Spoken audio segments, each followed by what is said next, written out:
আচ্ছা, আপনাদেরও কি মাঝে মাঝে আমার মতো স্পাইসি খাবার খেতে ইচ্ছে করে? এই তো আজ সকালের কথাই দেখুন না, মাটন হয়েছিল, তাই দেখে আমার আবার পোলাও খেতে ইচ্ছা করলো, তাই ঝটাফট করে পোলাওটা করেও নিলাম আর আমার প্লেটও রেডি করে নিয়েছি।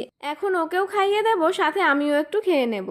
সমস্ত কাজ বাজ কমপ্লিট করে আমি এখন রেডি হয়ে নিয়েছি। এটা এইবার পিসি দিয়েছে এই শাড়িটা, যতক্ষণ না পরছিলাম আমার একটুও ভালো লাগছিল না। পুরো ভেতরের কাজটা ময়ূরকণ্ঠী কালারের আর পাড়ে আছে পিঙ্ক কালারের একটা দারুণ কপারের কাজ করা পাড়।